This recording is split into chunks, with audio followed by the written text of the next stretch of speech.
سوال کسی نے پوچھا ہے کہ اگر کسی کو ماں باپ میں سے کسی نے بد دعا دی اور اس کے اثرات عیاں ہونے لگیں تو کیا کیا جائے جبکہ والدین حیات ہوں؟ دیکھیں، دنیا کے اندر دو گناہ ایسے ہیں جن کی سزا فوری طور پر ملتی ہے۔ ان میں سے ایک تو گناہ ہے تکبر، کہ جو آدمی بھی تکبر کرتا ہے تو اللہ تعالیٰ اس کی سزا فوری طور پر دیتے ہیں اس آدمی کو۔ تو ہم یہ جو اتنے تکبر ہم کرتے ہیں، اور تکبر کی کوئی ایک آدھ قسم نہیں ہے، بے شمار قسمیں ہیں۔ ان میں لہجوں کا تکبر، رویوں کا تکبر، لفظوں کا تکبر، اور آدمی کے باڈی لینگویج کا تکبر، ٹھیک ہے، اور انسان کے قلب کا تکبر، انسان کے ذہن کا تکبر، یہ اتنے تکبر ہیں کہ آدمی ان کو گن نہیں سکتا۔ تو شریعت اسلامیہ جو ہے، یا نبی علیہ السلام نے جو انسانوں کا تزکیہ کیا ہے، اس تزکیے میں نبی علیہ السلام نے انسانوں کو تکبر سے بھرپور نکالنے کی کوشش کی اور اس کے بدلے میں اچھے اخلاق اپنانے کا کہا۔ تو یہ جتنے بھی ہمارے اخلاق ہیں اچھے بنانے میں، اس میں یہی ہے کہ کسی کو حقیر نہ جانو اور کسی کو معمولی نہ سمجھو، اور اس میں اپنے رویوں پر قابو رکھو۔ بعض اوقات آدمی کی خاموشی بھی تکبر ہوتی ہے۔ آپ یہ دیکھیں کہ یہ تکبر ایک عجیب چیز ہے کہ بولنا بھی تکبر ہے اور خاموشی بھی تکبر ہے، ٹھیک ہے۔ نگاہوں کا تکبر بھی ایک ہوتا ہے۔ تو یعنی اس قدر تکبر ہیں کہ وہ شریعت منع کرتی اس سے۔ تو اللہ نے فرمایا جو تکبر کرتا ہے میں اس کو جہنم میں جھونک دوں گا۔ اور دوسری، والدین کی نافرمانی، یہ آدمی نے چھوٹی کی ہو یا بڑی کی ہو، اور کبھی کسی بھی وقت میں کی ہو، اس کی سزا دنیا میں ضرور ملتی، یہ پینڈنگ نہیں ہوتی، یہ فوری طور پر ان پہ عمل جاری ہو جاتا ہے۔ تکبر کا علاج تو یہ ہے کہ آدمی جو ہے وہ اپنے اللہ سے اس کی معافی مانگے، یہ اللہ کا حق ہے، اور جن کے ساتھ کوئی ظلم زیادتی کرتا ہے تکبر کے ذریعے سے اس کا ازالہ کرے۔ والدین کا تو باقاعدہ طور پر ان کے سامنے اس طرح جھک جائے اور مٹی ہو جائے ان کے سامنے، اور ان سے بھرپور معافی مانگے، ٹھیک ہے۔ الا یہ کہ کوئی معصیت کا یا گناہ کا حکم دیں تو اس پہ ان کی نافرمانی بنتی ہے اور ان سے الگ ہو جانا بنتا ہے، ٹھیک ہے نا، سیپریشن کر لینی بن جاتی ہے۔ لیکن باقی کوئی ایسی شریعت میں گنجائش ہی نہیں ہے کہ ان کے ساتھ بندہ سختی کے ساتھ بولے، روڈ ہو کے بولے، رف رویے رکھے اور برا بیہیویئر رکھے، اور حتیٰ کہ ان کو گہری نگاہ سے بھی اگر دیکھتا ہے تو یہ بھی جو ہے نا اس کے گناہ کبیرہ میں شمار ہوتا ہے۔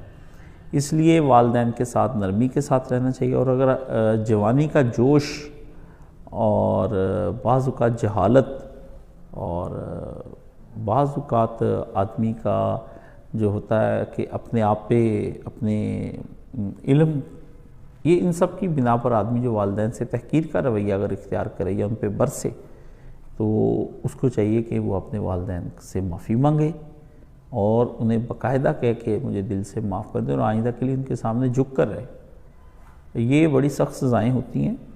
مجھے بھی زندگی میں کبھی کبھی محسوس ہوتا ہے میں نے کوئی ایسی والدین کی سچ نافرمانی نہیں کی، لیکن بندہ اپنی جوانی کے جوش میں ہوں ہاں یا انکار کر دیتا ہے نا کسی بات کا، یہ میں نہیں کروں گا، یہ ایسے نہیں کروں گا، تو مجھے لگتا ہے کہ کبھی کبھی کوئی بات سامنے آ جاتی تو لگتا ہے شاید ان کی یہ میں نے جو اس وقت نہیں کہا تھا ان کو، پتہ نہیں اس نہیں نے ان کا دل ہی نہ توڑ دیا ہو۔ کیونکہ والدین کے جو دل ہوتے ہیں نا، یہ کانچ سے بھی زیادہ نرم و نازک ہوتے ہیں، یہ پرندوں سے بھی زیادہ نرم و نازک ہوتے ہیں۔ جیسے چڑیا کو آپ چٹکی بجائیں تو اڑ جاتی ہے، تو والدین کے دل بھی اپنی اولاد پہ چونکہ بڑی مہربانی کی ہوتی ہے انہوں نے، اور بڑی والدین نے ان کے ساتھ شفقت کے معاملات کیے ہوتے ہیں، دکھ اٹھائے ہوتے ہیں۔ خصوصاً ماں کا تو یہ حالت ہوتی ہے کہ وہ اپنے پیٹ میں بچہ رکھ کے چلنا پھرنا، کام کرنا، رات کو سو نہ سکنا، بچے کا پھر کھانا پورا کرنا، ٹھیک ہے، اور پھر آپ دیکھیں کتنی ادویات کھانی پڑتی ہیں، اور پیدا کرتے وقت کتنی مصیبت، پھر اس کے بعد دودھ پلانا، ساری ماں کی جو باڈی ہے وہ اس کی حیثیت ساری چینج ہو جاتی ہے، اس کی لک ہی چینج ہو جاتی ہے۔ وہ جب بچہ پیدا کرنے سے پہلے لائک اے پرنسس ایک شہزادی ہوتی ہے، نرم و نازک گڑیا ہوتی ہے، لیکن بچہ پیدا کر لینے کے بعد اس کے سارے اعضاء ڈھل جاتے ہیں اور وہ نچڑ جاتی ہے، اس کے چہرے کا حسن ختم ہو جاتا ہے، باڈی ساری ختم ہو جاتی ہے، اور اس کے باوجود وہ بچے پہ نچھاور ہوتی رہتی ہے اور آخری وقت تک نچھاور رہتی ہے اور مرنے سے پہلے بھی نچھاور رہتی ہے۔ تو اللہ تعالیٰ نے اس لیے کہا ہے کہ جس ماں نے اپنی ہڈیاں گلا دیں اور جس باپ نے تیرے لیے محنتیں کرتے کرتے صبح شام دوڑ لگا لگا کے تیرے لیے رزق فراہم کیا ہے، تو اس کے ساتھ یہ سویہ کرتے ہیں۔ یہ جو میٹیریلزم کا دور ابھی آیا ہے، یہ جس میں مادہ پرستی، اس میں اب یہ اتنا عجیب و غریب قسم کی سچویشن ہمارے سامنے آ رہی ہے کہ ہم پریشان ہیں کہ ہم فیصلہ نہیں کر پا رہے ہیں کہ ہم دونوں فریقوں میں سے کس کو مورد الزام ٹھہرائیں۔ تو کون ہے جس کے بارے میں ہم کہیں گے کہ یہ جو ہے یہ آدمی جو ہے غلط ہے، یہ صحیح ہے؟ والدین کی طرف سے زیادتیاں کہ وہ کہتے خوب کماؤ، بچوں کی شادیاں نہیں وہ کرتے اور ان سے امیدیں لگا لیتے ہیں زیادہ دولت کی، اور بچے والدین کے معیار پر پورے نہیں اتر پاتے۔ وہ بیچارے کوشش کرتے ہیں، کس بچے کا دل نہیں چاہتا کہ میں اچھی نوکری ہو، اچھا گھر ہو، روپے آئیں، میں اپنے والدین کی مصیبتوں کو دور کروں، بہنوں کی شادیاں کروں۔ اب یہ آپ نے خود مسائل اس سوسائٹی نے میٹیریلسٹک دور نے پیدا کر دی۔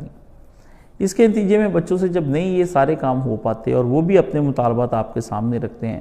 تو پھر والدین جو ہے ان کو کہتے ہیں کہ تم نافرمان ہو۔ تو یہ جس بچے نے یہ بات لکھی ہے تو دیکھا جائے گا کہ نافرمانی کس نوعیت کی تھی، وہ اپنی نوعیت کو سامنے رکھے، اس مسئلے کے اندر ہم دیکھیں گے۔ اب یہ جنرل سی باتیں کر کے تو ہم انصاف نہیں کر سکتے ہیں لوگوں کے معاملات کے اندر نا۔ جنرلائز میں تو والدین کے ساتھ اچھا سلوک ہی کرنا چاہیے، لیکن شاید وہ آپ کا ہی حق مار رہے ہوں اور آپ اس پہ چلا اٹھے ہوں، آپ کا باپ آپ کا حق مار لے، آپ کی والدہ دوسرے بہن بھائیوں کی محبت میں یا اپنی بیٹیوں کی محبت میں آپ کا حق مار لے۔ یہ بہت سے معاملات ایسے ہیں جس میں مائیں جو ہوتی ہیں اپنے بیٹوں سے اس طرح کی امیدیں لگا لیتی ہیں کہ جس میں بہوؤں کے حق جو ہے ختم ہو جاتے ہیں اور اپنے پوتوں کے حق مار کے نواسوں کو دیتی ہیں۔ اسی طرح باپ بڑے ظالم قسم کے ہوتے ہیں۔ تو یہ معاملے کو جب تک میرے سامنے کلیئر نہیں کیا جائے گا، میں اتنی دیر تک اس کا کوئی ایسا مطمئن کر دینے والا جواب نہیں دے سکتا۔ یا تو آپ مجھے کلیئر کریں، باقی یہ جنرل سی بات میں نے آپ کے سامنے رکھ دی ہے، لیکن میں سوسائٹی کے اس مسئلے کو نہیں مانتا کہ سوسائٹی کا یہ مسئلہ جو ہے اب یہ بالکل چینج ہو گیا ہے، اب یہ وہ پہلے والی بات نہیں رہ گئی۔ مغرب نے جب اپنے بچوں کو ڈے کیئر سینٹر کے اندر ڈال دیا اور نرسریوں میں چھوڑ دیا، تو ان کے والدین کا یہ اب حق بنتا ہے کہ ان کے والدین اب اولڈ ہومز میں رہیں جا کے، کیونکہ وہ بچوں کو گلے نہیں لگا سکی مائیں، تو اب بچے ان کو وہ ان کی محبتیں کیسے لوٹائیں۔ اسلام بالکل ڈیفرنٹ چیز ہے، لیکن اب پاکستان کے اندر بھی یہی صورتحال چل پڑی ہے۔ اب دیکھیں بہت زیادہ شفقت کرنی پڑتی ہے۔ جب آپ کے گھر 5 مرلے کے تھے اور 6 بھائی تھے، 7 بھائی تھے، تو باپ کی خدمت ہوتی تھی اور باپ بوجھ نہیں ہوتا تھا۔ اب آپ دیکھیں بڑے گھر ہیں اور کمروں کے اندر ہی نہیں پتہ چلتا کہ میری اولاد کس کمرے میں بیٹھی ہے یا بیٹھی بھی ہے یا نہیں بیٹھی،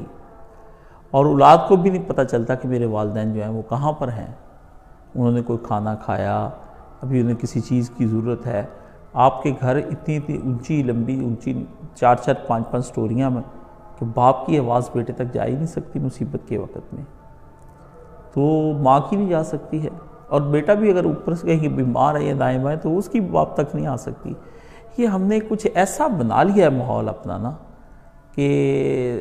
ویسٹ کے چکر میں اچھے لیونگ اسٹینڈرڈ میں کے لیے ہم خود ہی ایسے بن گئے ہیں، پھر اس کے بعد ہم محبتوں والے رویوں کا تقاضا کرتے ہیں۔ تو زندگی ہم نے مشینی بنا لی ہے، مشینوں سے ہم کہتے ہیں کہ مشینیں ہم سے انسانوں والا پیار کریں۔ دیکھیں نا رات کو